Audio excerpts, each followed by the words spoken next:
Menantu Pahlawan Negara, Bab 431 sampai Bab 440. Bab 431 Xavier bisa menyelamatkan keluarga Basagita. Luna tahu kalau bukan demi mencarikan pekerjaan untuk Ardika, dia tidak akan meminta bantuan Tina. Dengan begitu, Ardika sama sekali tidak mungkin bekerja di grup Lautan Berlian. Sebelum itu Ardika juga sama sekali tidak pernah mengatakan dia ingin bekerja di grup Lautan Berlian. Karena itulah, Luna sudah mulai ragu. Kalau Ardika benar-benar difitnah dan dicelakai oleh orang lain, saat ini Ardika pasti sedang memikirkan betapa tidak percayanya Luna dan keluarga Luna pada dirinya, serta memikirkan bagaimana Luna melayangkan tamparan ke wajahnya. Ardika pasti sangat putus asa sekarang. Di saat seperti ini, kalau dia menyetujui permintaan keluarganya untuk mengumumkan perceraian dengan Ardika, sama saja dengan menancapkan sebilah pisau lagi ke hati Ardika yang sudah berdarah. Sebelumnya, saat dia sedang diinterogasi dan di saat dirinya paling putus asa, Ardika berinisiatif untuk menyerahkan diri ke polisi untuk menemaninya. Namun, saat Ardika mengalami hal yang sama, dia malah seperti menancapkan sebilah pisau pada pria itu. Luna tidak bisa melakukan hal seperti itu. Namun, begitu Luna melontarkan pertanyaan itu, dia malah menjadi target yang dimaki oleh semua orang. Luna, apa kamu sudah gila? Semua orang mengatakan Ardika nggak tahu membalas budi dan telah membunuh Pak Alden yang sudah berbaik hati mempromosikannya. Di saat seperti ini, kamu malah masih berpikir dia difitnah oleh orang lain. Sepertinya otakmu benar-benar sudah bermasalah. Biarpun dia difitnah dan dicelakai oleh orang lain, itu urusannya. Siapa suruh dia bodoh? Kenapa orang lain nggak memfitnah dan mencelakai kami? Dia difitnah dan dicelakai oleh orang lain atau enggak, serta hidup dan matinya enggak ada hubungannya dengan keluarga Basagita. Sekarang hal yang terpenting adalah kamu harus bercerai dengannya untuk menyelamatkan keluarga Basagita. Semua anggota keluarga Basagita menunjuk Luna dan memarahinya. Luna memejamkan matanya, lalu berkata dengan suara bergetar dan nada yang sangat tegas. Sebelum hasil penyelidikan masalah ini keluar, aku enggak akan bercerai dengannya. Begitu mendengar ucapan Luna, semua orang saling melempar pandangan. Tuan Besar Basagita berkata dengan marah, bercerai atau enggak, keputusan enggak ada di tanganmu sendiri. Kalau kamu enggak setuju, kami akan mewakilimu menyetujuinya. Apa nyawa begitu banyak anggota keluarga Basagita enggak lebih penting dibandingkan Ardika seorang? Ya, kami akan mewakilimu untuk menyetujui persyaratan itu. Anggota keluarga Basagita tidak peduli bagaimana pemikiran Luna. Mereka langsung mengeluarkan pernyataan bercerai atas nama Luna. Ardika, maafkan aku, pada akhirnya aku tetap nggak mampu bertahan. Luna menutupi wajahnya dengan kedua tangannya, membiarkan air matanya mengalir melalui jarinya. Dia tidak berusaha menghentikan mereka, itu artinya dia sendiri juga sudah menyetujui hal itu. Kalau disuruh memilih antara nyawa Ardika seorang dengan nyawa ayah, ibu dan adiknya, serta anggota keluarga Basagita lainnya, pada akhirnya dia memilih pilihan kedua. Melihat ekspresi sedih Luna, samar-samar api amarah muncul dalam mata Xavier. Namun, tak lama kemudian, dia sudah meredakan amarah yang bergejolak di hatinya dan menghibur dirinya sendiri. Sekarang api cinta Luna terhadap Ardika hanya belum lenyap sepenuhnya. Begitu Ardika mati, memangnya seberapa lama perasaan itu bisa bertahan? Untuk apa aku mempermasalahkan orang yang sudah hampir mati? Begitu dia turun tangan kali ini, dia sudah menyelamatkan semua keluarga Basagita tanpa pamrih. Semua anggota keluarga Basagita, termasuk Luna pasti akan sangat berterima kasih padanya. Adapun mengenai menaklukkan hati Luna, hanya masalah waktu saja. Tepat pada saat ini, Wisnu menerima sebuah panggilan telepon.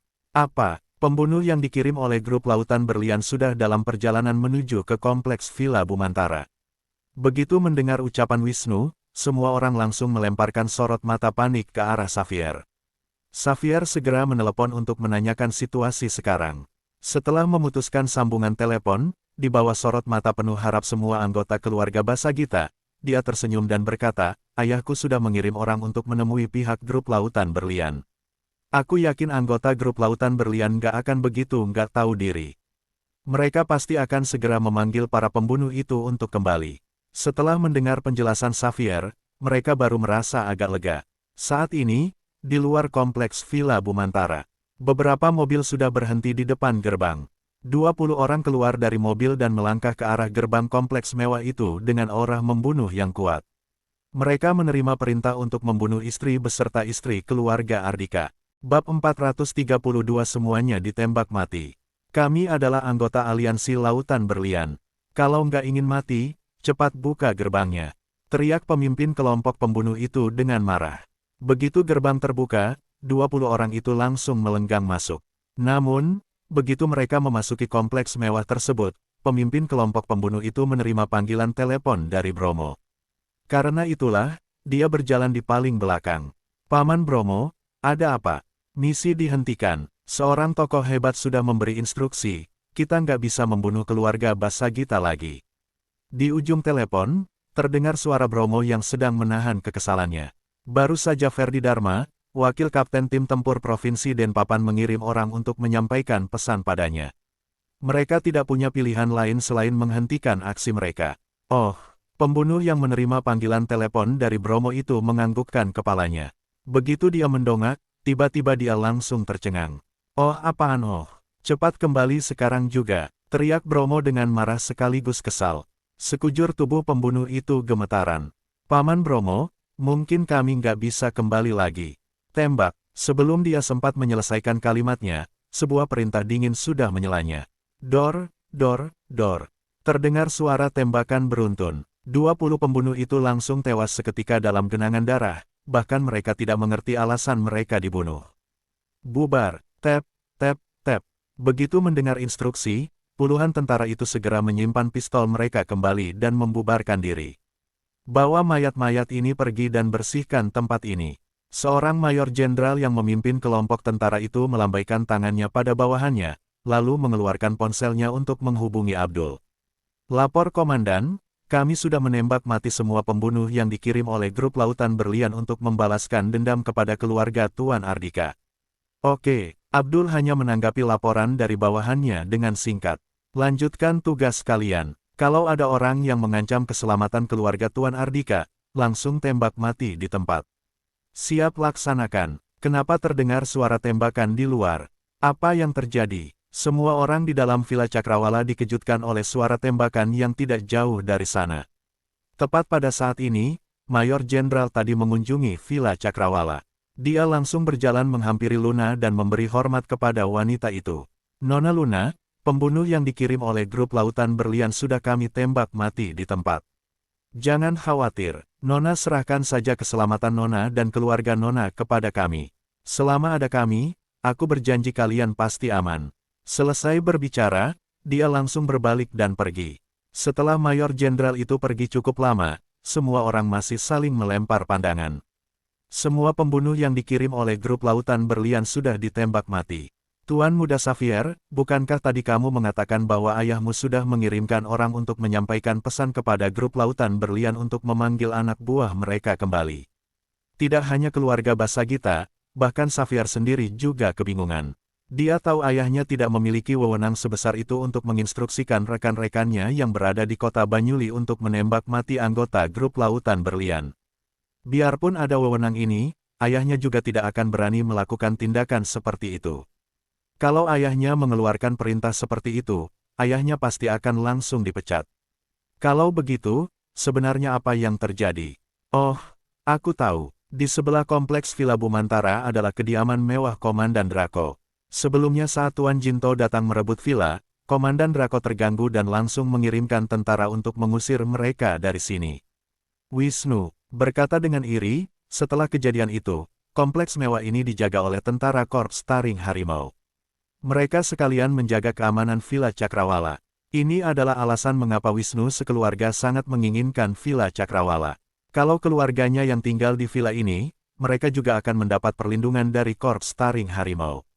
Tapi, biarpun mereka adalah tentara Korps Taring Harimau, mereka juga nggak perlu langsung menembak mati semua pembunuh yang dikirim oleh grup Lautan Berlian, kan? Kulihat sepertinya ini adalah pengaruh dari instruksi yang diberikan oleh ayah Tuan Muda Xavier. Mayor Jenderal itu sengaja datang untuk memberi laporan kepada Luna, dia pasti melakukannya karena Tuan Muda Xavier. Setelah mengetahui Xavier memendam perasaan pada Luna, tentu saja anggota keluarga Basagita menganggap semua ini sebagai kontribusi dari Xavier. Bab 433 menghibur diri sendiri. Xavier tahu pasti Draco yang memerintahkan anak buahnya untuk menembak mati semua pembunuh itu. Hanya tokoh sehebat itu baru berani mengeluarkan perintah seperti ini.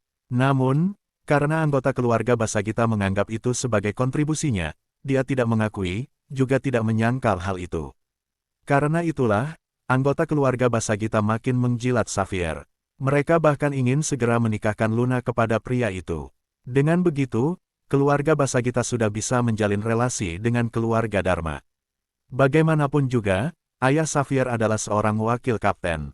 Di sisi lain, setelah mengetahui 20 orang pembunuh yang mereka kirim semuanya ditembak mati, semua anggota aliansi Lautan Berlian sangat terkejut sekaligus ketakutan.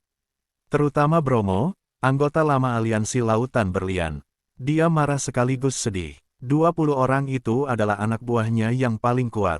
Namun, mereka semua malah kehilangan nyawa mereka di kompleks Villa Bumantara.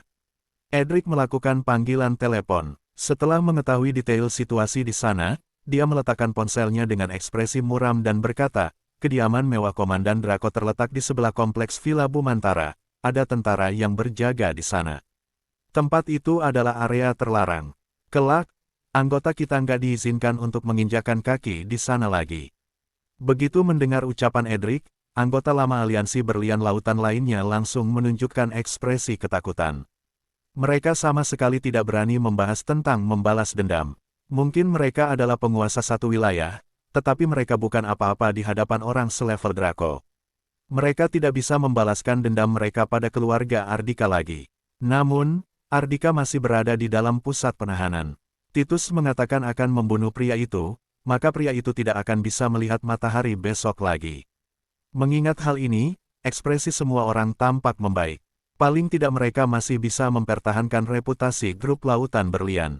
Pak Ardika, 20 orang pembunuh yang dikirim oleh Bromo, pemegang saham grup Lautan Berlian ke Villa Cakrawala, semuanya sudah ditembak mati oleh anggota Korps Taring Harimau. Di dalam sebuah kamar di pusat penahanan kota Banyul, Jessica yang datang untuk mengunjungi Ardika juga melaporkan hal ini kepadanya. Awasi mereka dengan ketat. Jangan sampai terjadi sesuatu pada istriku dan keluarganya. Ardika menganggukkan kepalanya. Saat dalam perjalanan menuju ke pusat penahanan, dia sudah memberi perintah kepada Draco. Siapapun yang berani membalaskan dendam kepada keluarganya wajib dibunuh. Mereka boleh saja mengincar dirinya. Namun, kalau mengincar keluarganya, maka sama saja dengan cari mati. Pak Ardika, Jessica tampak ragu untuk mengatakan apa yang hendak dikatakannya. Ardika bertanya, apa masih ada hal lain? Ekspresi ragu terpampang jelas di wajah Jessica. Sebagai seorang asisten, dia tidak berani menyembunyikan hal sepenting itu dari Ardika. Akhirnya, dia berkata dengan gigi terkatup, tepat pada saat sebelum pembunuh yang dikirim oleh grup Lautan Berlian ditembak mati, Nona Luna mengumumkan perceraian dengan Bapak.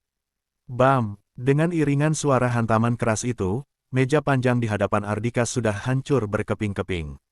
Raut wajahnya tampak jelas berubah menjadi pucat pasi. Apa yang sedang kamu lakukan? Apa kamu baru saja masuk sudah mencari masalah?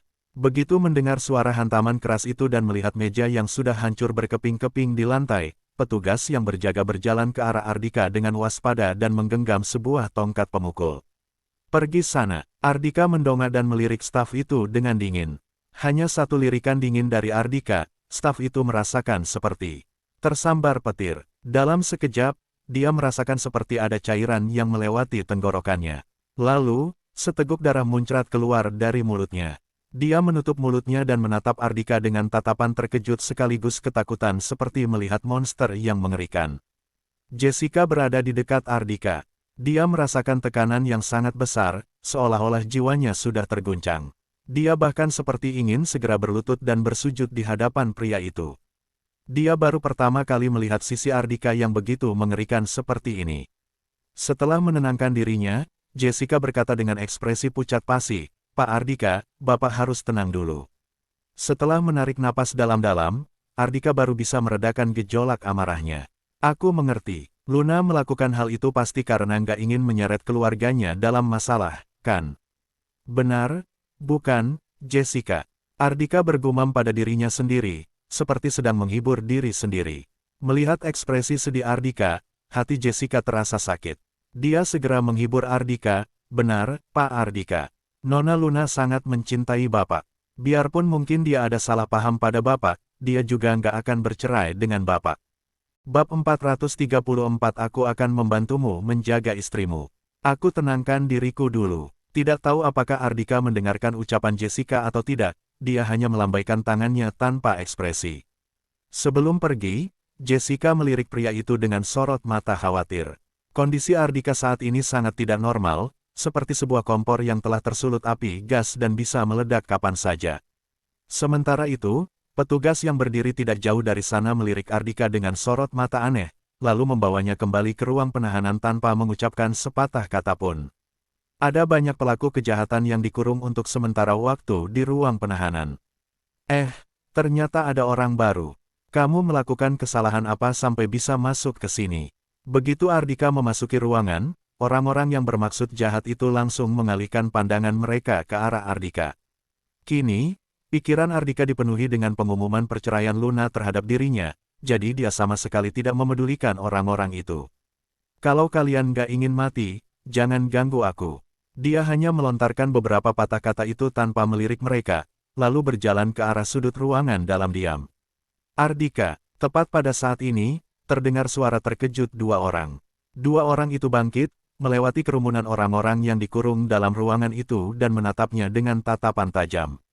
Ternyata dua orang ini adalah Alvaro dan Tarno yang Sigit tangkap beberapa hari yang lalu dan belum sempat dikeluarkan itu. Ardika hanya melirik kedua orang itu tanpa menanggapi mereka. Seorang penjahat menyenggol lengan Ardika dengan kasar dan berkata dengan tajam, Kak Alvaro dan Kak Tamo sedang berbicara padamu. Apa kamu sudah tuli? Sejak dikurung di pusat penahanan ini, dengan mengandalkan latar belakang mereka, Alvaro dan Tarno langsung menjadi bos para penjahat yang dikurung di pusat penahanan ini. Belasan penjahat yang dikurung di dalam ruangan ini sangat menghormati mereka berdua dan tunduk pada mereka berdua. Alvaro berjalan menghampiri Ardika, lalu menepuk-nepuk pundak Ardika dan berkata, Ardika, kudengar kamu meracuni Alden sampai dia mati. Sekarang, anggota aliansi lautan berlian menyerukan akan membunuhmu untuk membalaskan dendam Alden. Kalau tanpa campur tangan anggota kepolisian kantor polisi pusat, mungkin sekarang kamu sudah mati, kan? Tarno juga menghampirinya dan berkata dengan nada sinis. Astaga, jelas-jelas Pak Alden mengakui kemampuanmu dan berbaik hati mempromosikanmu menjadi manajer Departemen Keamanan Grup Lautan Berlian, tapi kamu malah meracuninya sampai mati hanya karena sahabat istrimu mengataimu beberapa patah kata. Apa kamu perlu bertindak sejauh itu? Ya ampun, apa mungkin sebagai menantu benalu kamu sudah lama ditindas di rumah, sampai-sampai pikiranmu menjadi sempit. Untung saja, saat itu kamu nggak menjadi anak buah Tuan Rohan. Kalau ada rekan pengkhianat sepertimu, setiap hari aku bahkan nggak bisa tidur dengan tenang. Hahaha, begitu selesai berbicara, Tarno tertawa terbahak-bahak bersama Alvaro. Sebelumnya, mereka pernah diinjak-injak oleh Ardika, terpaksa harus tunduk dan menjilat pria itu. Mereka memang sudah lama memendam kekesalan terhadap Ardika. Sekarang, melihat Ardika mengalami kesialan, tentu saja mereka merasa sangat senang. Ardika mengalihkan pandangannya ke arah dua orang pria itu dan menatap mereka tanpa ekspresi. Tiba-tiba, dia bertanya, sebelumnya Rohan memintaku untuk menjadi anak buahnya dengan tujuan agar aku membantu kalian membunuh Alden, kan? Begitu mendengar ucapan Ardika, suara tawa Alvaro dan Tarno langsung berhenti. Mereka menatap Ardika dengan tatapan sedikit terkejut. Oh, aku nggak menyangka ternyata pecundang sepertimu pintar juga. Kamu sudah bisa menebak semuanya secepat ini. Kalau begitu, seharusnya kamu juga sudah bisa menebak bahwa Alden diracuni sampai mati adalah bagian dari rencana Tuan Rohan dan sama sekali nggak ada hubungannya denganmu, bukan? Seulas senyum dingin terlukis di wajah Tarno. Ternyata memang benar seperti itu. Ardika menganggukkan kepalanya. Saat Tina menunjukkan foto yang menunjukkan dirinya sedang duduk berhadapan dengan Rohan, dia sudah tahu dalang di balik rencana pembunuhan ini adalah pihak Billy. Hanya saja, biarpun saat itu dia sudah bisa menebak semuanya, tidak ada gunanya juga dia katakan. Tina yang sedang dikuasai oleh gejolak emosi dan berlagak pintar itu sama sekali tidak akan mempercayainya. Alvaro terkekeh dan berkata, tapi, Ardika, biarpun kamu sudah mengetahui kebenarannya, memangnya apa yang bisa kamu lakukan? Kamu sudah menjadi target makian semua orang, bahkan istrimu sendiri, aku dengar dia sudah mengumumkan perceraian denganmu, kan? Cih, sayang sekali, istrimu sangat cantik, nggak tahu pria mana yang bisa mendapatkannya. Selesai berbicara, Alvaro mengulurkan lengannya dan menepuk-nepuk bahu Ardika dengan ramah. Tapi, mengingat kita sangat berjodoh untuk mengenal satu sama lain, aku berjanji padamu. Setelah aku keluar nanti, aku akan membantumu menjaganya dengan baik. Bab 435 kebetulan menyulut emosi. Tiba-tiba Ardika mendongak dan menatap Alvaro dengan lekat. Dalam sekejap, aura membunuh yang kuat menyelimuti Alvaro. Melihat ekspresi Ardika dan merasakan aura menakutkannya, ekspresi Alvaro sedikit berubah. Dia segera melangkah mundur 2 langkah. Dia teringat bahwa kekuatan Ardika luar biasa besar. Hari itu, saat di tempat perjudian, satu tendangan dari Ardika mampu mematahkan beberapa tulang anak buahnya. Kenapa? Hah, Ardika, apa kamu mau membunuh orang di sini? Apa kamu nggak tahu tempat apa ini? Tarno menegur Ardika dengan ekspresi galak, lalu tertawa dingin dan berkata, ucapan Tuan Muda Alvaro tadi nggak salah. Aku juga akan menjadi orang yang membantumu menjaga istrimu. Dia mengalihkan pandangannya ke arah Alvaro dan berkata, bagaimana, Tuan Muda Alvaro? Kamu nggak keberatan, kan? Alvaro tertawa terbahak-bahak dan berkata, tentu saja aku nggak keberatan. Tapi, tetap harus tunggu giliran, ya. Aku yang duluan menjaganya. Bam! Dengan iringan suara hantaman yang keras, suara tawa Alvaro langsung berhenti. Tiba-tiba, Tarno langsung terpental dan menabrak dinding dengan keras. Kemudian, pria itu langsung terjatuh lemas ke lantai. Beberapa orang penjahat segera menghampiri Alvaro untuk memapahnya. Saat itu, darah tampak mengalir dari mulut dan hidung Tarno, sorot matanya juga sudah redup. Salah seorang penjahat mengulurkan tangannya ke arah hidung Tarno. Seketika itu pula, ekspresinya langsung berubah drastis. Kak Tarno sudah mati, seru penjahat itu dengan histeris. Saking ketakutannya, dia langsung menjauhi mayat Tarno dan terduduk lemas di lantai. Semua penjahat di dalam ruangan itu menatap Ardika dengan tatapan ketakutan. Mereka bahkan tidak sempat melihat pergerakan Ardika, Tarno langsung terpental dan tewas di tempat. Ardika, berani-beraninya kamu membunuh orang tepat di hadapan kami. Alvaro menatap Ardika dengan lekat, dia juga merasa sangat ketakutan. Kenapa aku nggak berani? Sekarang giliranmu. Ardika menyunggingkan seulas senyum, lalu melangkahkan kakinya ke arah Alvaro. Bantu aku hentikan dia, teriak Alvaro pada pembunuh lainnya dengan marah sambil melarikan diri. Para pembunuh lainnya langsung menerjang ke arah Ardika secara bersamaan. Detik berikutnya, mereka semua langsung terpental, ada yang menabrak dinding, ada pula yang terjatuh ke lantai. Brak, brak, Alvaro langsung menerjang ke arah pintu besi, memukul-mukul pintu besi dan berteriak, buka pintunya. Tolong ah, Ardika langsung menarik lehernya, menyeretnya masuk kembali dan membuangnya ke lantai. Brak, melihat tidak ada harapan untuk melarikan diri, Alvaro langsung berlutut di lantai dan bersujud tanpa henti di hadapan Ardika. Dengan air yang bercucuran membasahi wajahnya, dia berkata, Ardika, aku sudah bersalah. Tolong ampuni nyawaku, aku nggak akan menjaga istrimu lagi, aku nggak akan menjaga istrimu lagi. Sudah terlambat, tanpa ada perubahan pada ekspresinya, Ardika langsung mengayunkan lengannya dan memukul kepala Alvaro dengan keras. Dalam sekejap, Alvaro langsung terjatuh ke lantai dan bersimbah darah. Dia tewas dengan mengenaskan, karena Luna mengumumkan perceraian dengannya, api amarah memang sudah bergejolak dalam hati Ardika. Alvaro dan Tarno kebetulan menyulut emosinya pula. Karena itulah, mereka berubah menjadi alat pelampiasan amarah Ardika. Pembunuhan. Ada orang yang dibunuh. Aku mau pindah. Tempat ini ada monster yang mengerikan. Teriakan ketakutan dan menyedihkan para penjahat itu menggema di seluruh ruangan. Dalam sekejap, seluruh pusat penahanan langsung gempar. Di bawah kesaksian para penjahat yang menyatakan bahwa Ardika telah melakukan pembunuhan, Ardika dikurung di dalam sebuah ruangan.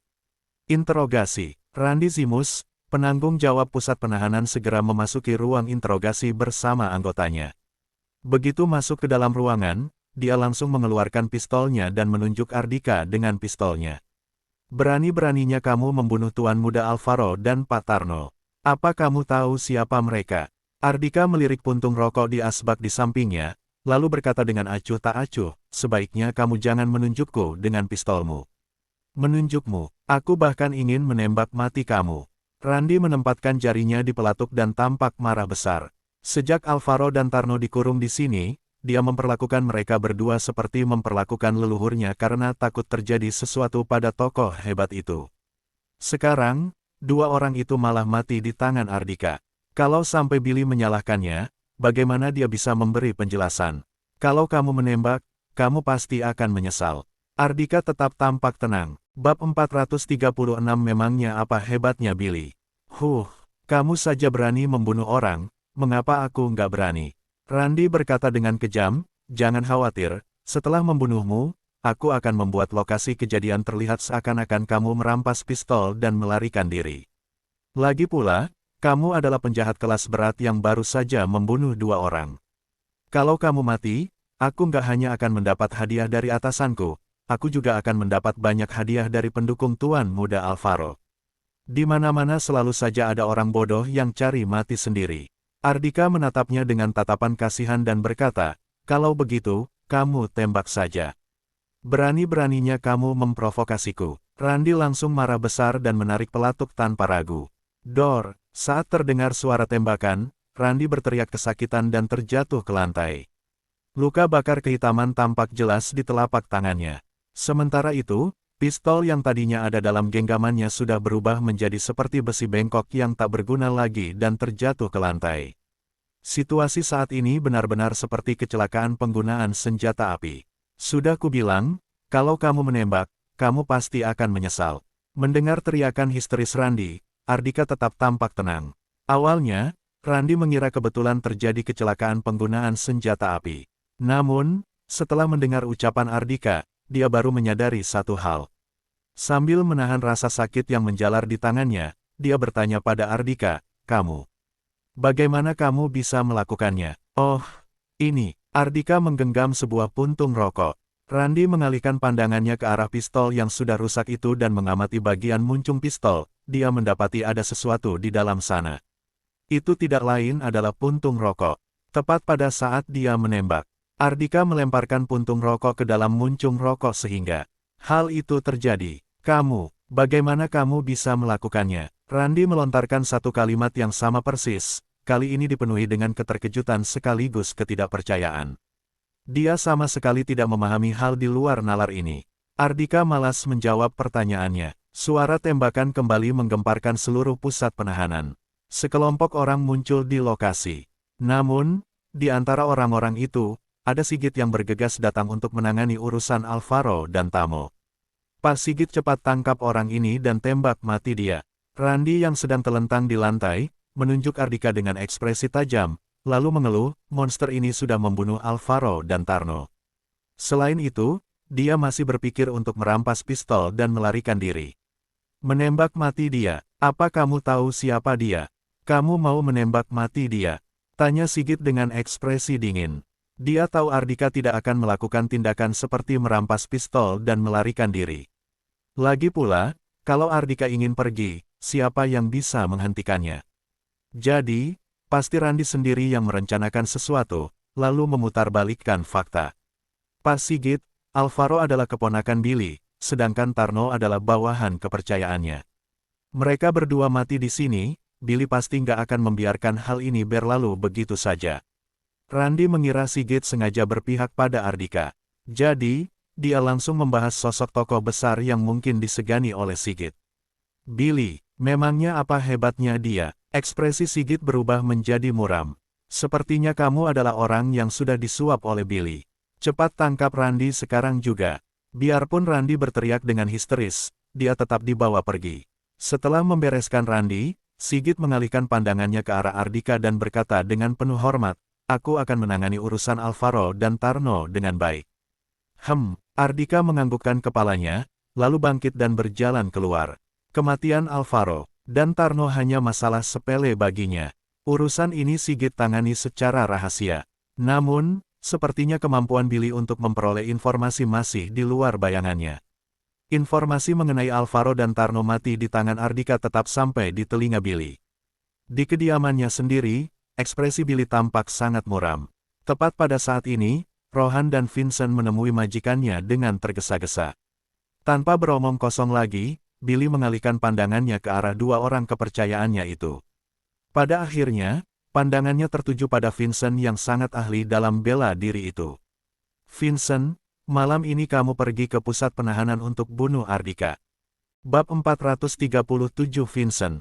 Baik, Tuan. Vincent menerima perintah dari majikannya dengan penuh hormat, lalu berbalik dan hendak berjalan pergi. Tuan, menurut informasi dari mata-mata yang kita tempatkan di Gedung Glory, mereka sudah mengundang Titus pergi ke pusat penahanan untuk membalaskan dendam Alden dengan membunuh Ardika. 20 tahun yang lalu, Titus adalah pengawal pribadi Alden. Dia juga dikenal sebagai pembunuh nomor satu ibu kota provinsi. Dengan berbekal sebilah pedang panjang, nggak ada seorang pun yang bisa mengalahkannya di kota Banyuli. Kalau Vincent bertemu dengannya sebelum membunuh target, sepertinya kemungkinan besar akan membawa kerugian pada kedua belah pihak, kata Rohan. Mendengar ucapan Rohan, Vincent menoleh dan berkata dengan dingin, kalau aku bertemu dengan Titus, aku akan membunuhnya terlebih dahulu. Dia menganggap dirinya sebagai ahli bela diri nomor satu di dunia preman kota Banyuli, jadi tentu saja dia tidak menganggap serius Titus yang sudah pensiun selama 20 tahun. Dia sudah lama ingin berduel dengan Titus. Billy mengerutkan keningnya, lalu menganggukkan kepalanya dan berkata, Vincent, ucapan Rohan memang benar. Sebaiknya kamu juga membawa penembak jitu. Titus dikenal sebagai pembunuh nomor satu di ibu kota provinsi, pasti bukan tanpa alasan. Billy juga ingin meminta Vincent membunuh Titus. Alden sudah mati. Kini, satu-satunya anggota aliansi Lautan Berlian yang bisa membuatnya takut adalah Titus yang sudah pensiun selama 20 tahun ini. Kalau malam ini mereka juga bisa menyingkirkan Titus, maka rencana untuk menundukkan dan menguasai aliansi Lautan Berlian ke depannya akan makin lancar. Nggak perlu, aku bisa membunuhnya seorang diri. Selesai berbicara, Vincent langsung pergi. Dia adalah sosok yang selalu membanggakan kemampuannya sendiri dan selalu yakin pada dirinya sendiri. Dia yakin mampu menghadapi Titus yang sudah terkenal di dunia preman itu seorang diri. Jadi, dia sama sekali tidak tertarik untuk membawa penembak jitu dalam menghadapi lawannya itu. Vincent ini tetap saja begitu sombong. Billy menyunggingkan seulas senyum ketir, lalu mengalihkan pandangannya ke arah Rohan dan berkata, Rohar kamu atur saja. Baik Tuan. Rohan langsung memahami maksud majikannya yaitu memintanya untuk mengatur dan menempatkan penembak itu di seker tempat Hu. Vincent adalah bawahan kepercayaan Billy sekaligus ahli bela diri nomor satu di antara semua anak buahnya jadi Billy tidak akan membiarkan sesuatu terjadi pada Vincent. Di kegelapan malam yang dihiasi dencataya rembulan, tiba-tiba semua lampu di dalam pusat penahanan kota Banyuli dimatikan dan suasana di dalam tempat itu gelap gulita. Pusat penahanan yang sudah dipenuhi kuburan sepanjang hari, kini terdengar ribut lagi. Suara peluit terdengar menggema di seluruh tempat tersebut. Di bawah pengawasan para petugas, para penjahat dikumpulkan di sebuah lapangan besar dalam area pengawasan dan disuruh berjongkok sambil memegangi kepala mereka. Di antara kerumunan orang-orang itu, satu-satunya yang tidak terlihat adalah sosok bayangan Ardika. Para petugas berada di atas area pengawasan. Tiba-tiba sesosok bayangan hitam mendarat di tembok dengan perlahan. Dalam genggaman sosok bayangan hitam itu ada sebilah pedang yang sudah patah. Sosok bayangan hitam itu tidak lain adalah Titus yang datang untuk membunuh Ardika. Setelan mengamati sekeliling, dia melompat menuruni tembok dan berjalan menuju ke area pengawasan. Titus, aku sudah lama menunggumu. Tepat pada saat ini seseorang melangkahkan kakinya keluar dari arah seberangnya. Dalam genggaman Vincent, ada sebuah pisau baja. Berat pisau baja itu sekitar 15-20 kg. Namun, dia malah menggenggamnya dengan sangat mudah, seolah hanya seringan bulu. Di kedua sisi tembok, ada beberapa orang yang diam-diam menjulurkan kepala mereka. Setelah ditegur oleh seseorang dengan suara rendah, mereka kembali bersembunyi pada posisi masing-masing. Kalian semua harus bersembunyi dengan baik. Tanpa perintah dariku, nggak ada seorang pun yang boleh menampakkan diri. Tunggu saja perintah dariku. Setelah aku memberi perintah kepada kalian untuk menembak, kalian baru tembak Pak Tua yang menggenggam pedang itu. Terdengar suara teguran seseorang yang rendah dan tajam. Tentu saja orang-orang ini adalah penembak jitu yang dikirim oleh Rohan. Total penembak jitu ini ada 20 orang. Dalam menghadapi Titus, Billy dan Rohan sama sekali tidak berani bertindak gegabah. Setelah memberi teguran kepada anak buahnya, pemimpin para penembak jitu itu kembali diam-diam menjulurkan kepalanya dan mengamati dua orang yang berada di lapangan dengan saksama. Rohan sudah berpesan padanya, begitu mendapati Vincent berada pada posisi yang dirugikan dan tidak mampu mengalahkan lawannya, mereka harus segera menembak mati pria tua yang menggenggam pedang itu. Sementara itu, saat ini Vincent menatap Titus yang berjalan ke arahnya dengan lekat. Sorot mata penuh semangat tampak jelas di matanya. Titus, ahli bela diri nomor 1 Aliansi Lautan Berlian dan pembunuh nomor 1 di ibu kota provinsi. Akhirnya hari ini aku bisa berduel denganmu. Bab 438 membunuh dalam hitungan detik. Minggir sana, kata Titus dengan acuh tak acuh tanpa menghentikan langkah kakinya. Perlahan tapi pasti, dia melangkahkan kakinya menuju ke arah area pengawasan. Kamu bahkan gak menanyakan namaku. Kilatan tajam melintas di mata Vincent. Sikap meremehkan Titus benar-benar sudah menyulut amarahnya. Aku gak perlu tahu nama orang mati. Saat ini, jarak antara Titus dan Vincent hanya tersisa 10 langkah saja. Vincent mengangkat pisau bajanya dan menunjukkan aura membunuh yang kuat. Sebelum kamu mati, aku beri kamu satu kesempatan untuk menanyakan namaku. Sebelum dia sempat menyelesaikan kalimatnya, Titus yang sebelumnya masih berjarak 10 langkah darinya, tiba-tiba muncul tepat di hadapannya. Asterisku, dia langsung mengayunkan pedangnya yang sudah patah itu. Kamu, seperti melihat hantu, Vincent membelalak tidak percaya. Sebelum dia sempat mengucapkan kata kedua, lehernya sudah ditebas dan kepalanya jatuh ke tanah seperti bola yang terjatuh ke tanah. Tubuh tanpa kepala Vincent berdiri selama 2 detik. Hingga darah dari lehernya muncrat keluar, tubuhnya baru terjatuh ke tanah. Menyaksikan pemandangan itu, pemimpin penembak jitu yang berada di sisi kiri tembok langsung tercengang. Di tengah kegelapan malam, dia hanya bisa melihat ada seseorang yang sudah tewas di tempat. Dia tidak tahu apakah orang yang terbunuh itu adalah Titus atau Vincent, majikannya sendiri. Hingga saat dia melihat Titus lanjut berjalan ke depan dengan membawa pedangnya, dia baru mengerti orang yang terbunuh dalam hitungan detik itu adalah Vincent. Untuk sesaat, dia bahkan tidak tahu apakah dia harus mengeluarkan perintah kepada para bawahannya untuk menembak mati Titus atau tidak. Setelah berpikir sejenak, dia mengeluarkan ponselnya dan menelepon Billy untuk menjelaskan situasi saat ini. Vincent sudah mati. Begitu mendengar laporan itu, ekspresi Rohan yang berada di ujung telepon langsung berubah menjadi pucat pasi. Saat dia mendengar Titus hanya mengeluarkan satu jurus untuk menebas leher Vincent, dia makin tersentak. Vincent bukan orang biasa, dia adalah ahli bela diri nomor 1 di antara semua anak buah Billy. Saat Billy sedang menempuh perjalanan untuk menjadi seorang raja preman, kontribusi Vincent sangatlah besar. Bahkan, di seluruh dunia preman provinsi Denpapan, dia mendapat julukan Vincent si pencabut nyawa. Namun, Titus malah bisa membunuhnya dengan mudah. Kekuatan Titus benar-benar di luar bayangan Billy. Billy yang selama ini selalu tenang dalam menghadapi apapun, saat ini mulai menunjukkan ekspresi gelisah. Tembak dia sampai mati, perintah Billy dengan dingin. Kalau Titus tidak mati, dia tidak akan bisa menjalani hidupnya dengan tenang. Rohan segera menyampaikan perintah dari majikannya. Baik, Tuan Rohan. Saat hendak memutuskan sambungan telepon, pemimpin penembak jitu itu kembali mendekatkan ponselnya ke telinganya dan berkata, "Tunggu, Tuan Rohan, seseorang datang lagi." "Siapa?" "Seorang pemuda. Apa mungkin dia adalah Ardika? Bunuh dia sekalian." Di lapangan, Titus menyimpan pedangnya dan lanjut berjalan maju. Teknik berpedangmu lumayan bagus. Suara acuh tak acuh seseorang terdengar tak jauh dari sana. Kemudian, sosok bayangan hitam berjalan keluar. Ardika. Titus menyipitkan matanya, nama Ardika keluar secara spontan dari mulutnya. Pemuda itu bersembunyi tidak jauh darinya. Namun, dari awal hingga akhir, dia sama sekali tidak merasakan keberadaan pemuda tersebut. Dia bahkan sama sekali tidak bisa merasakan aura pemuda tersebut. Pada akhirnya, Titus mulai berkonsentrasi. Sebelumnya, saat menghadapi Vincent, dari awal hingga akhir dia sama sekali tidak menganggap serius orang. "Itu, ya, aku orangnya," Ardika berkata dengan santai, "namamu Titus. Kamu anak buah siapa, Alden atau Billy?" Sebelumnya, dalam kegelapan, dia sudah mendengar kata-kata yang keluar dari mulut Vincent. Namun, Vincent tidak menyebut asal-usulnya.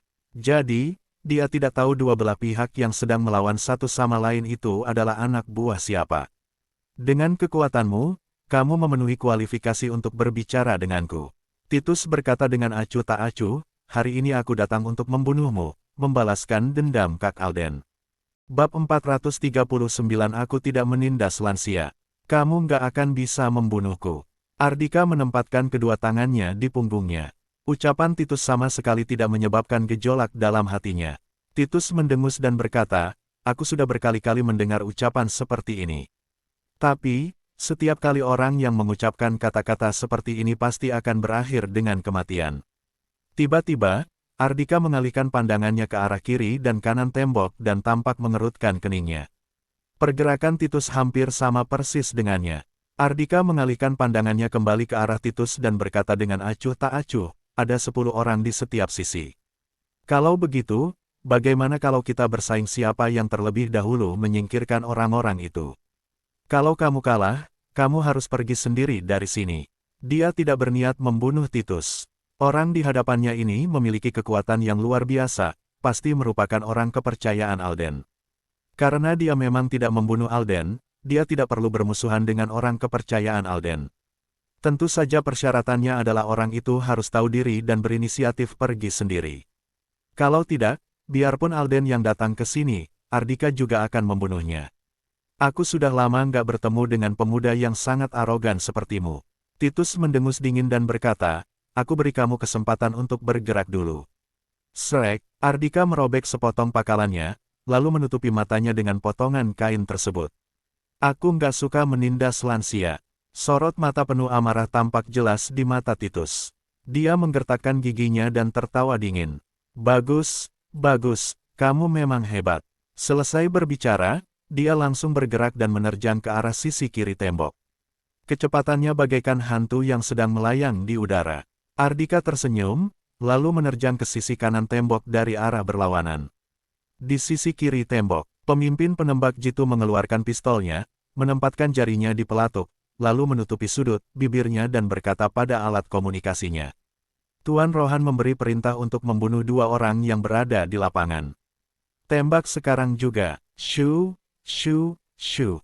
10 orang langsung menjulurkan kepala mereka dengan serempak keluar tembok, lalu mengangkat pistol mereka dan membidik ke area di mana Titus dan Ardika berada. Di mana mereka? Pemimpin penembak jitu melontarkan satu kalimat itu dengan terkejut sekaligus kebingungan.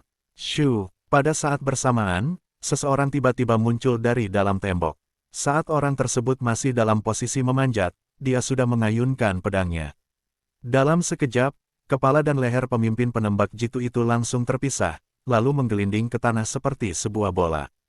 Ah, ada hantu. Melihat pemandangan itu, penembak jitu lainnya terkejut bukan main. Mereka berteriak dengan histeris, mengangkat pistol mereka dan menembak dengan sembarangan. Dor, dor, tembakan-tembakan itu mengenai tubuh mayat pemimpin penembak jitu, sampai-sampai tubuhnya berlubang-lubang dan darahnya muncrat kemana-mana. Namun, tidak ada satupun dari tembakan itu yang mengenai Titus. Dia memanfaatkan tembok sebagai pelindungnya dan bergerak dengan lincah seperti seekor naga. Setiap kali dia bergerak, ada seorang penembak jitu yang kehilangan kepalanya. Seakan-akan sedang memotong sayur, dalam waktu kurang dari 20 detik saja, 10 orang penembak jitu itu sudah mati dibunuh olehnya. Pada saat dia membunuh para penembak jitu itu, dia juga mendengar suara tembakan dari arah yang lain. Titus menyimpan kembali pedangnya dengan percaya diri. Namun, begitu dia menoleh untuk melihat sisi kanan tembok, sorot mata terkejut tampak jelas di matanya. Di atas tembok, sudah digantung 10 mayat, setengah. Di bagian dalam tembok, setengah lagi di bagian luar tembok. Saat dia mengalihkan pandangannya, dia baru menemukan bahwa tidak tahu sejak kapan, Ardika sudah berdiri kembali di posisi mereka sebelumnya. Ardika mengulurkan tangannya untuk melepaskan kain yang menutupi matanya, lalu mengalihkan pandangannya ke sisi kiri tembok dan menatap Titus yang masih tampak terkejut. Pergi sana. Titus menarik napas dalam-dalam. Dia tahu dirinya sudah kalah, bahkan kalah telak. 20 tahun yang lalu, dia dikenal sebagai pembunuh nomor 1 di ibu kota provinsi. Setelah bersusah payah berlatih selama 20 tahun, baik kekuatan mentalnya maupun kekuatan fisiknya sudah mengalami peningkatan yang signifikan. Namun, untuk pertama kalinya dia merasakan kegagalan saat berhadapan dengan pemuda di hadapannya ini. Kalau tadi dia langsung menyerang Ardika begitu saja, dia pasti akan berakhir seperti Vincent yang dibunuhnya dalam hitungan detik. Keterkejutan menyelimuti hatinya. Titus bertanya, "Apa kamu tahu siapa yang sudah membunuh Kak Alden?" Sekarang dia sudah yakin bukan Ardika yang telah membunuh Alden. Seseorang dengan kekuatan luar biasa seperti Ardika sama sekali tidak perlu membunuh orang dengan menggunakan racun. Bab 440 Ada pengkhianat. Pembunuh yang kamu maksud adalah Billy atau pengkhianat dalam grup Lautan Berlian? Tanya Ardika tanpa menoleh ke belakang. Ucapan yang keluar dari mulut Ardika membuat Titus tercengang. Dia berkata dengan terkejut, "Maksudmu ada pengkhianat dalam grup Lautan Berlian? Kemarin aku sempat meminum teh bersama Alden dan mengingatkannya dia sudah keracunan." Ardika berkata dengan acuh tak acuh, "Ada sejenis racun kuno, terdiri dari komposisi racun dan penyebab racun kumat. Komposisi racun ini bisa bertahan di dalam tubuh orang yang keracunan selama 3 tahun atau paling singkat setengah tahun. Ia akan menggerogoti saraf dan pembuluh darah orang yang keracunan. Tapi, selain tubuh melemah perlahan-lahan, nggak akan ada pengaruh yang berlebihan. Begitu komposisi racun dan penyebab racun kumat bentrok, orang yang keracunan akan langsung mati. Jadi, tidak diketahui sebenarnya kapan Alden terkena racun kuno itu. Kapan orang yang terkena racun kuno itu mati, hanya orang yang keracunan itu sendiri yang bisa menghitungnya. Sebelum Alden mati, hanya orang yang paling dekat dan orang kepercayaannya yang bisa mendekatinya dan membuatnya berinteraksi dengan penyebab racunnya kumat. Kalau begitu, orang yang bisa melakukannya hanyalah pengkhianat dalam grup Lautan Berlian. Setelah Ardika selesai berbicara, sorot mata membunuh sudah tampak jelas di mata Titus. "Aku akan mencari pengkhianat ini dan membalaskan dendam Kak Alden." Selesai berbicara, dia langsung melompat menuruni tembok, lalu menghilang di kegelapan malam. Sementara itu, Ardika mengeluarkan ponselnya untuk menelepon Sigit. "Suruh orang bereskan mayat-mayat di sini." Tak lama kemudian, mayat-mayat yang ada di kedua sisi tembok sudah dibereskan. Sigit secara pribadi yang datang membawa anggotanya untuk membereskan mayat Vincent. Saat pandangannya tertuju pada luka di leher Vincent, luka seperti itu paling banyak ditemuinya dalam kasus pembunuhan. Hal itu membuatnya tersentak. Nggak salah lagi Titus adalah sosok ganas yang berkuasa atas kota Banyuli 20 tahun yang lalu. Namun, melihat Ardika yang mampu membuat Titus berinisiatif maju tanpa turun tangan, dia merasa sosok Ardika jauh lebih hebat lagi. Dengan tatapan penuh hormat, Sigit berjalan menghampiri Ardika dan bertanya, "Tuan Ardika, apa yang harus kami lakukan pada mayat Vincent?" Alih-alih menjawab pertanyaannya, Ardika melontarkan pertanyaan lain. "Bagaimana perkembangan penyelidikan pengkhianat dalam grup Lautan Berlian?" Sebenarnya, dia sudah lama meminta Sigit untuk menyelidiki tentang pengkhianat dalam grup Lautan Berlian. Kantor polisi pusat langsung mengerahkan anggota mereka ke grup Lautan Berlian, lalu mengambil alih kekuasaan atas kamera pengawasan, serta menahan asisten Alden dan yang lainnya. Mereka belum memperoleh petunjuk apapun. Kamera pengawasan grup Lautan Berlian juga sudah dirusak oleh orang lain. "Hingga saat ini, kami masih menyelidiki orang-orang yang kemungkinan adalah pelakunya," kata Sigit dengan malu. Dia merasa sangat malu karena telah membiarkan Ardika dituduh sebagai pembunuh Alden begitu lama. "Maaf sudah merepotkanmu sepanjang sorein." Mendengar ucapan Sigit, Ardika malah melambaikan tangannya dengan penuh perhatian. Dia melirik mayat Vincent yang tergeletak di hamparan rumput itu, lalu berkata, "Kalau begitu, nggak perlu repot-repot lagi. Beli sebuah peti ini dan masukkan mayatnya ke dalam, lalu kirimkan kepada Billy. Minta dia untuk menyerahkan pengkhianat dalam grup Lautan Berlian. Kalau enggak, orang yang selanjutnya akan mati adalah dia. Karena penyelidikan menemui jalan buntu, maka gunakan cara keras dan sederhana ini saja." Awalnya, Ardika memang hanya ingin mengawasi dalam diam. Dia ingin melihat apakah ada kekuatan tingkatan lebih tinggi yang sedang mengincarnya. Contohnya adalah dua keluarganya. Jadi, dia tidak terburu-buru untuk membuktikan dirinya tidak bersalah. Namun, begitu mendengar tentang pengumuman perceraian Luna, dia menjadi ingin segera membersihkan namanya. "Baik," kata Sigit sambil menganggukkan kepalanya. Namun, Ardika malah menggelengkan kepalanya dan berkata, "Lupakan saja. Bagaimanapun juga, kamu adalah ketua kantor polisi pusat, nggak pantas kalau kamu yang melakukan hal seperti ini. Aku akan meminta orang lain untuk melakukannya." Selesai berbicara, Dia segera menelepon Jessica dan meminta Jessica menghubungi Romy dan Jinto untuk mengantar peti mati. Begitu mendengar Ardika dituduh dan dikurung di dalam pusat penahanan, Romy dan Jinto sudah panik setengah mati. Tentu saja mereka bukan mengkhawatirkan Ardika. Mereka tahu dengan identitas Ardika, pria itu pasti akan baik-baik saja. Hanya saja, mereka sudah tidak sabar ingin menunjukkan kesetiaan mereka. Begitu mendengar tugas dari Jessica, mereka berdua segera berangkat ke pusat penahanan kota Banyuli untuk membawa mayat Vincent.